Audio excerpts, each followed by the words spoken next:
Welcome to Medicare Madness, where we aim to cut through the myths and pitfalls of Medicare to help you supercharge your career in senior services and final expense. My name is Peter Walker. I'm the National Sales Director for Medicare with the Equita Group and EFIS, and I'm joined by my partner in crime, Cole McCoy, who's one of the regional sales directors for EFIS and also a Medicare monster in his own right. Morning, Cole. How are you today? I'm doing great, Pete. Here in Ohio, it's like negative a million degrees. My wife even didn't have school today, so I finally got the strength to get up and go into the office with about 18 layers on. But I'm hanging in there, buddy. Man, you can have it. I'm cold down here and got down into the high 30s here in Houston, which is quite unusual. It happens a couple times a year, and as a matter of fact, I'm off to Orlando, Florida, to go train a couple of agents for the next 2 days. So I'll be Good thinking for about you. I'll be thinking about you, man. So as usual, we're going to let you kind of introduce the topic today. I think it's a very, very good topic for the time of year that we're in. Now that we're a good 2-3 weeks into the first quarter. So what are we talking today? We're talking about today, Cole. Yeah, Pete. This is a topic that is going to be huge for anybody doing final expense. Figuring out how to write those Medicare apps year round. And so we're going to get into OEP, which is open enrollment period, and also other special enrollment periods that allow you to write year round. So stay tuned because this is going to be some real firepower for you day to day to get those applications and help your clients, even if it's April or May or August. Yeah, and there's some pretty big changes this year. So this topic is near and dear to my heart because it's what we've built this whole kind of initiative around for final expense agents. There's a common misconception that you can only sell these products. Now, when I say these products, I'm talking specifically about Medicare Advantage prescription drug plans, MA-only plans, or PDPs. There's a common misconception that you can only change during a certain period in the year, and that is known as AEP, which is the annual enrollment period, which runs from October 15th through December 7th. But that that could just not be more false. There are many, many opportunities to change people. And I might just add, some people think that Medicare supplements are grouped in with that. They're not. So the beauty of a Medicare supplement is as long as that person is able to qualify through underwriting, in most states they do underwriting, you can change them at any time of the year. So the big elephant in the room this year, Cole, is OEP. Do you want to give a little introduction to OEP? Yes, OEP is something that we haven't traditionally had over the last few years when it comes to Medicare. And basically, what's happening is folks have an opportunity to make one additional change from January 1st until March 31st, as long as they have a Medicare Advantage plan in place. And so, what CMS is doing is giving these folks an opportunity to change to a different Advantage plan. Maybe they got in the wrong plan, or they didn't know about something else they could qualify for, and maybe they don't have an SEP, which we'll get into. They have the opportunity to make a change to get into the right plan for them for that upcoming year. Well, So that's right. really, So it's huge for the clients. yeah, and you can't. You also have the ability, because of this year, they've gotten rid of the MADP, which is not to be confused with MAPD, typical government nonsense. The MADP used to be the annual Medicare disenrollment period, which ran for the first couple months of the year. That is no longer here. So if you have a client that's on Medicare Advantage and they want to disenroll from that Medicare Advantage plan in order to get themselves onto a Medicare supplement along with a standalone Part D drug plan, this is the time to do it. So you can also disenroll and just choose to be on traditional Medicare by itself as well as a drug plan. So, but there are certain things to be aware of here. And when we first found out about the OEP, I looked at it as just an extension of the annual enrollment period, but that is absolutely incorrect. Cole, do you happen to know what the restrictions are as far as marketing during OEP? Yeah, we can't specifically market to OEP if you're thinking about making your own lead pieces or something of that nature. We cannot specifically market to OEP. Um, that's what That's CMS right. does. But Yep, if you're that's in a right. house and the opportunity presents itself, you are allowed to go over OEP, how it works, and how it could help your client. And so that's why this is huge for us final expense folks, because we're getting into these houses. It's a perfect opportunity to bring that up and not change for change's sake, but a lot of these folks are not going to be in the right plan. You have the opportunity to help them out and do them a solid. That is correct. So as long as you are not specifically, and the wording that is used in the CMS marketing guidelines this year is targeting that audience with OEP as a specific special enrollment period. As long as you're not doing that, you are going to be just fine. That being said, because the vast majority of the agents that are listening to this call, whether it's on our Monday morning call or on the podcast, the vast majority of agents that are listening to this, I'm assuming, are going to be final expense salespeople. So you are not breaking any rules. You are marketing to final expense, and as we do with all Medicare, it just it comes up in the house, as you know. I know, Cole. I mean, we're in front of people every day. People need help with their Medicare. So if you are sitting in a situation and somebody's bringing up their Medicare and they're not happy or they're looking for help, the way that I tackle it in this first quarter is I OEP is just part of a slew of special enrollment periods that we can bring up in order to help people change, put themselves in a better situation. So, OEP is there. It's kind of your last ditch option, but just know that if somebody has a Medicare Advantage plan, I don't care who they are. I don't care how much they earn. If they haven't made any changes from Jan 1 to March 31st, that is your fallback special enrollment period. So now, that being said, let's talk about a couple of the enrollment periods that we traditionally work with. So, Cole, tell us a little bit about full deals.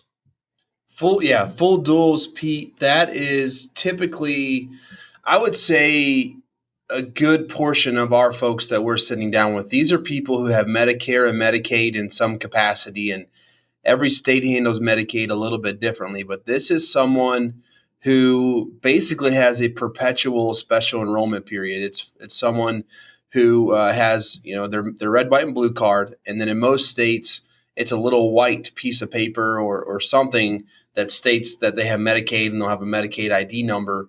These folks, there's some extra benefits that they could be entitled to that we're able to get them, and they can enroll in these plans year round in most cases. Well, there is a little bit of a change, Cole, and I don't know if you've been made aware of it or not. But starting in 2019, which is now, Oh yeah, once it's per yep, quarter. That is coming up that's this right. year. Yeah, Yep, it's that actually is it's going to be good for us because that's right. because that'll at least protect our business if they let another agent in their house. They So won't that is mess. specifically Yep. broken down. That's specifically broken down this year. You can make one change from Jan to March, one change from April to June, and one additional change from July to September. October, November, and December, you cannot use the full dual SEP anymore. So it's very important that you guys understand that they essentially get three opportunities this year, whereas last year they had as many as they wanted. Yep.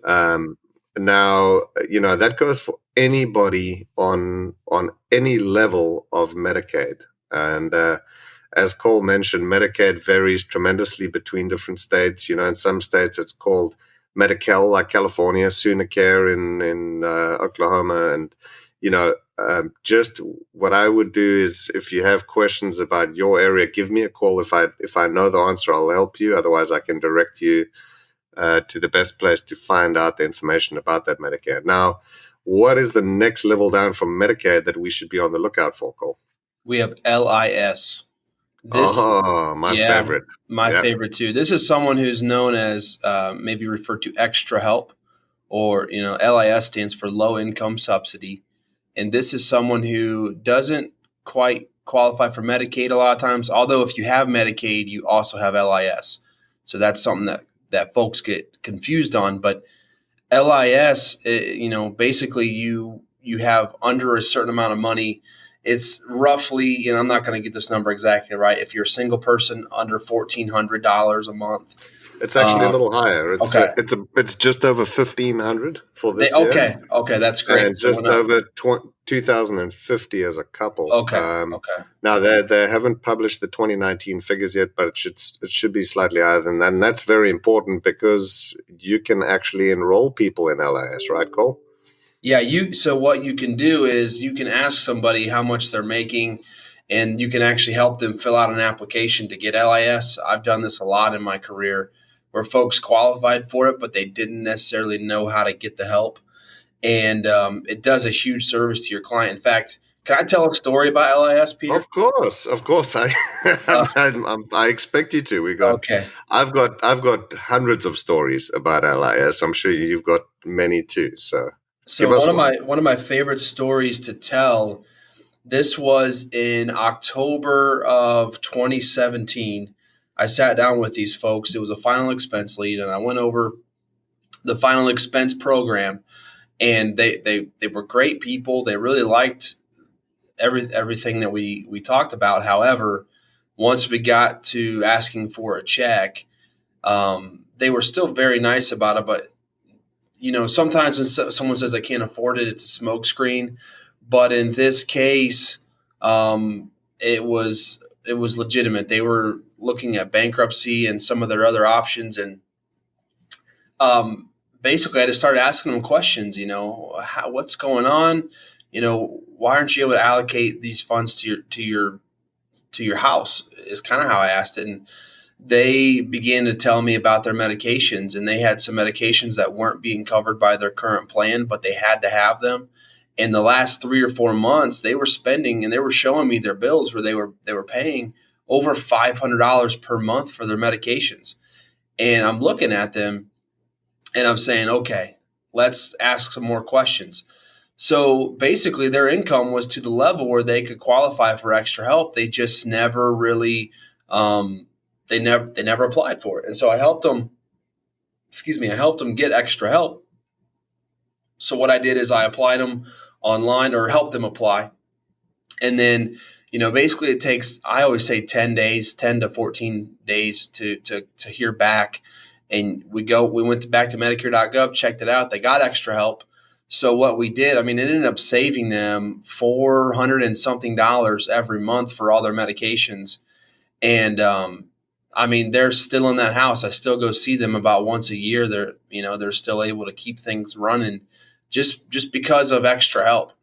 And Yeah, no, they've been some of my lifelong clients. that's an amazing story and something that I see played out. I swear to God, Cole. I'm out every single week. I'm out training agents around the country in their neck of the woods, and as I said, it's my favorite. It's my favorite. That's my dog yawning over there. Sorry, it's my favorite SEP.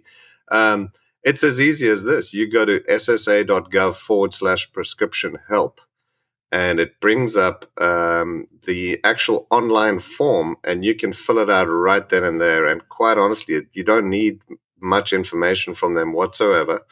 The whole process takes less than 5 minutes. And as far as a compliance thing, let me just say this: if you're in the house, let's say you're not even selling Medicare yet, and if you run into somebody that's paying an extraordinary amount of money for their medications, you can compliantly sign them up for extra help. The compliance is when you start talking specifics about Medicare Advantage or prescription drug plans. This is not doing that. So you are doing these people an amazing service. The other thing is when you sign up for LIS, extra help, the information automatically gets sent to the state.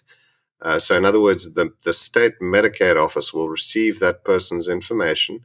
If it looks like they may qualify for any level of Medicaid, paperwork will automatically be sent out to that person. This is not something that you have to opt in for. In fact, you have to opt out if you don't want the information sent. And so what I tell people is when I apply you for this extra help, based on what you've explained to me, that I think there's a very, very good chance that you're going to get it. And I'm going to talk to you just in a second about really what it does for you. But there's a very good chance that you're going to get it. But at the same time, it's going to create a request for Medicaid for you, and you're going to get paperwork sent to your house that you have to fill out. Now, I know there are agents out there that are going to call me and say, why don't you just help them fill out Medicaid? Because I want them to have skin in the game. And quite honestly, Medicaid in every state is not the same. And so for me to learn that procedure in every state just doesn't make it worthwhile. But if a client is willing to contact their Social Security office and go through that Medicaid application by themselves, they're much more likely to stay on the books with you. So now what Extra Help does is it caps the cost of your drugs. So on name brand drugs, which we know, things like some of these high-end blood thinners can be over $400 a month. The price you pay for that drug is $8.50. On generics, it's gone up from $3.35 to I think $3.40 or $3.50 this year. I don't have that exact figure in front of me, but you can imagine what a huge difference that makes when somebody's paying, $200-300 for their medication. So again, just keep in mind, Extra Help will only cover that med if it's on the plan formulary. So part and parcel of the training that we give you is how to use the Medicare.gov plan finder, and or using the plan's formularies to make sure that the medications that person is on the formulary. So now let's say you run into somebody, Cole, that does not qualify for Extra Help. They're making, I don't know, $30,000 a year, and they've got, $30,000, $40,000, $50,000 in the bank, and they have diabetes or congestive heart failure. What would you do with them? Well, that's a great transition, Peter. There are plans that are good. They're called chronic plans, CSNPs, chronic special needs plans. You probably heard some of these terms. But if you have a chronic condition like diabetes or heart, and in some states there's COPD, chronic plans, but these are plans specifically designed for folks with certain health issues. The way that they coordinate healthcare, the benefits are catered to these needs. So if you have a chronic condition and you're in a place that has one of these plans, I know in Ohio, I don't run into these a whole lot. I wish I had them because I could help a lot of people with them. But that's something to look out for as well. If you're in a state that has those plans, chronic condition plans can be amazing for clients. Yeah, so here's the way it works: is there, as Cole alluded, there are plans that cover varying chronic conditions. So, in fact, you're going to be seeing a lot more of these plans over the next couple of years. And so, up in the Northeast, I've seen a lot of, as Cole mentioned, some COPD plans.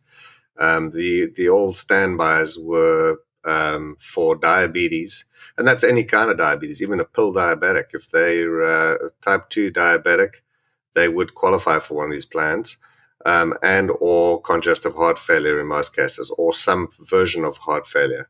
So now the way it works is if you're on a standard MAPD plan, you can apply for a chronic plan if you are being treated for the condition that plan in particular covers.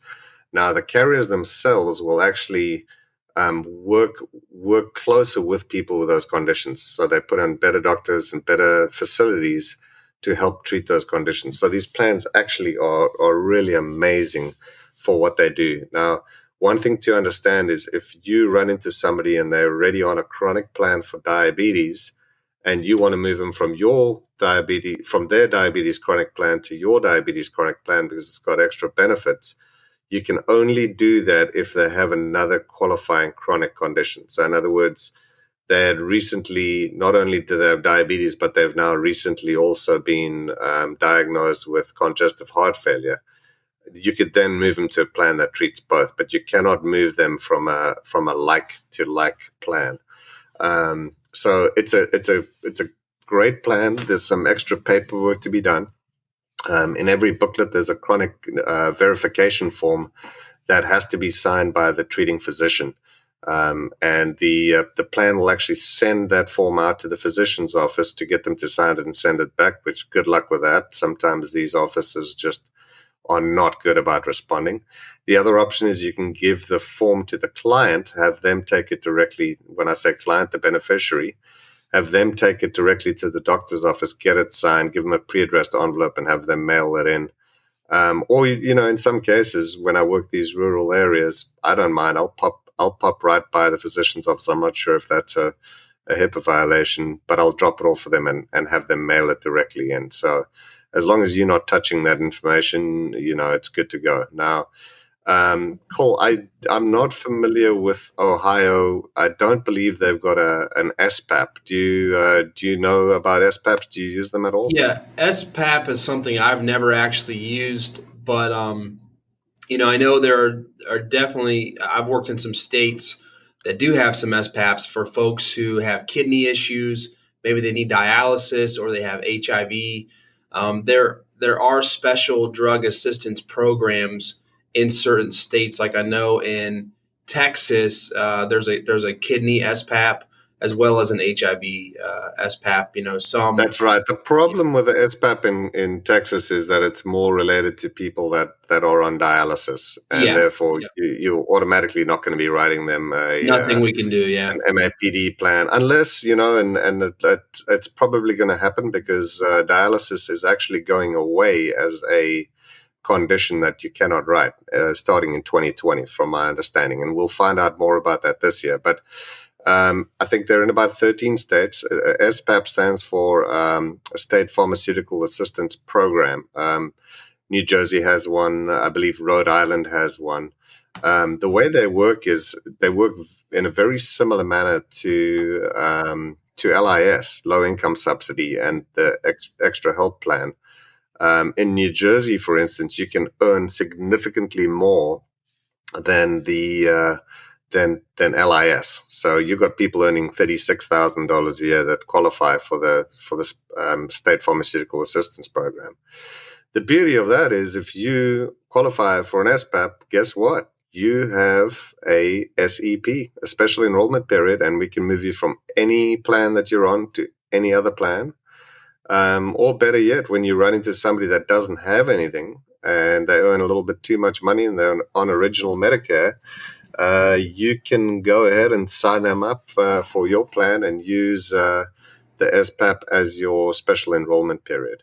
Now, Cole, do you run into, I don't know, do you have any Indian reservations up there, or do you run into a lot of military? Do you use the OCC? The OCC SEP? is something that I've not gotten a whole lot of experience with. I know Okay, that well, there are some this different is a plans. great one.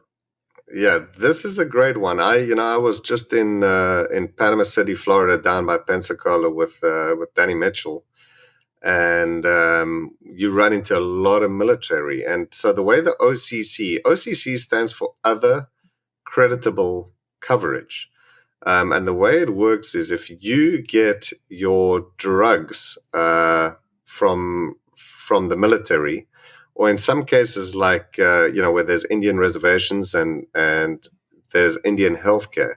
If you get your prescriptions elsewhere and you don't need that benefit on your MAPD plan, on your Medicare Advantage prescription drug plan, you're able to switch from a MAPD, a Medicare Advantage with prescription drug plan, to an MA only. And your SEP, your special enrollment period, is OCC, other credible coverage. Some guys out there switch from one MAPD to another MAPD. That is not what the SEP is for. It's specifically for somebody that has creditable drug coverage elsewhere that don't need the plan's coverage, and they want to move to an MA only plan. Now, I will tell you with the MA only plans, they tend to be super generous because they don't have to worry about the cost of that person's drug care. So you're going to see additional benefits with the dental. You're going to see lower out-of-pocket costs. In many cases, they're pretty powerful PPOs. And the best thing is, in many, many states now, there are huge Part B givebacks. So what that means is everybody that's on Medicare A and B traditionally pays for the Part B portion of their Medicare plan on a monthly basis. Part A, we've all paid for through our taxes all our lives if we've worked 40 quarters, 10 years. But Part B this year has gone up to $135.50 for the average American. Now, that can be adjusted up based on income through IRMA is the law. You can go up into the mid 400s for your Part B, but obviously most of the people we run into in the final expense industry aren't in that kind of audience. But so when you run into a veteran and he's got A and B, guess what? He's probably paying at least $135.50 for his Medicare, and he's on an MAPD. He gets his drugs from the military. You sign him up onto an MA only. In many cases, the plan I've got a couple plans here in Houston where they give $104 a month Part B premium reduction. And the way that works is once they've signed up for the plan, they will get a letter from Social Security showing the reduction in their Part B premium. And in essence, it works exactly like you just got a raise, baby. You got $104 a month raise, $1,200. I promise you, you can have those people hugging and kissing you walking out of that house. So that is a great one. It's a great way to help our veterans. And man, I just feel like Santa Claus when I meet those people these days. Cole, have you written any OEPs? OEPIs. This is the institutionalized one. That's correct. I've not written any of those myself. I've just heard about Now, them. yeah, okay. So I generally try to steer clear of these unless somebody's in really crappy situation. Anytime somebody's institutionalized, they're being treated for something. And by the way, I look at this in general with anybody that I meet. If you're dealing with current cancer or you're dealing with a major medical issue, I'm going to tell you, be very, very, very careful. Walk on eggshells around this. Make 100% sure that moving them is going to be the best possible thing for them. But we do run into those people. They're institutionalized. They've got absolutely nothing. They have an actual ongoing SEP year-round. So you can use OEPI and you can move them. So, but again, be careful. Anytime you run into somebody that's being treated for major medical issues, unless you are 100% sure that you can put them in a better situation, like you can get them a guaranteed issue Medicare supplement because they've just lost their work coverage, get them that supplement. But if you have questions about that, call me. If I can help you, I will. If I can't, I would suggest you don't make a move on these people.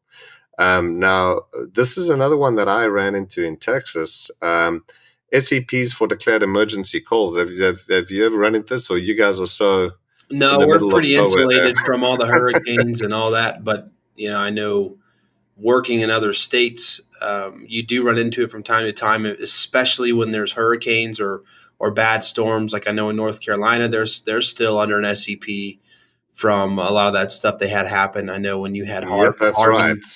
How That's long? right. How long did that last for the declared emergency? Generally speaking, they can be up to 4 months. And so when we had the hurricane in Houston, it wasn't. It was like a 2-month emergency. But I think they're extending it this year to 4 months. But, again, the best way to find out exactly what the details of that SEP are would be to call one of your carriers, one of your local agent managers, and find out, because they are going to be, unique to each area when they start and when they stop and so forth. But yeah, if you're in an area that's been flooded, or you've been hit by a hurricane, or in like California where we had the big fires, there are disaster area SEPs, and that can be an absolute lifesaver for a lot of these people, because they weren't able to change. They were dealing with something way more important than enrolling in a new plan. Now, another SEP that you don't see very often. We had one year in Texas about 2 years ago. United Healthcare had a 5-star HMO plan. Do you know how the 5-star SEPs work, Cole? Yeah, five. We had one in Ohio a couple years ago with a little local carrier. This is basically a carrier who earned a 5-star rating, between customer service and their between their benefits. CMS would give you a 5 star, which is it's very hard to get, but you don't see them too often. However, when you do get a 5 star plan in your area, you can change somebody to that plan and get that SEP. Um, it can really help folks, especially the ones who don't qualify for a low income subsidy or something of that nature. If you have a 5 star plan in your area, as long as their drugs are in the formulary, and you have to dot all your I's and cross your T's, but CMS does allow you to move people to a 5 star plan throughout the year. That's right. And so, yeah, just remember that all plans are rated by a star rating, 5 star being the highest. And yeah, so if somebody's not even on a four-star plan, you can move them to a 5 star. That is an automatic SEP to move them. Now, I know of one particular, a huge one. Humana was able to get a 5 star plan for, I believe it was the Humana Gold Plus HMO in 52 counties in Tennessee this year. So any of you Tennessean agents listening to this, you have truly the opportunity of the year. I would definitely look at those Humana plans. If that's something that you need more information on, please feel free to reach out to me. So I'm going to go through just a couple other quick ones here, Cole. So there's loss of status and change of status. If you have any change of status in Medicaid, and let's say your Medicare savings program has gone from QMB to SLMB or to QI, or you've had a change of status in LIS from full extra help to partial extra help, any change of status gives you a new SEP, and you're able to change. So if you see that somebody's drug costs have gone through the roof and things have changed, guess what? You've got an SEP. So, people are not stuck, and that's the beauty of this. Another thing that I've been running into quite regularly now, in especially some of the more liberal cities, is they do these passive enrollments. So if somebody doesn't enroll in a plan, guess what? You wake up the next morning and you get a card in the mail from United Yeah, they Healthcare, and the automatically plan enroll them. saying, Yep. well, yeah, I didn't enroll in this. This wasn't me. And then, it's great because guess what? You get an SEP, and you've got up to 3 months after an auto enrolling to change that client Yep. to something that's And going to suit their needs better. most of the time with those two, Pete, those are dual eligibles anyway, in most cases. That's Yeah. right. So That's right. That's right. So it's important, and I think as we've gone down this list, it's important to realize that you have so many options. Now, I will tell you, I've put a list, a detailed list, actually from Humana. Every company's got their own SEP codes, so I'm not going to give you Humana's SEP codes, but there's a wonderful printout of all the 2019. Well, I won't even say all of them because there's SEPs that are not listed even on that list.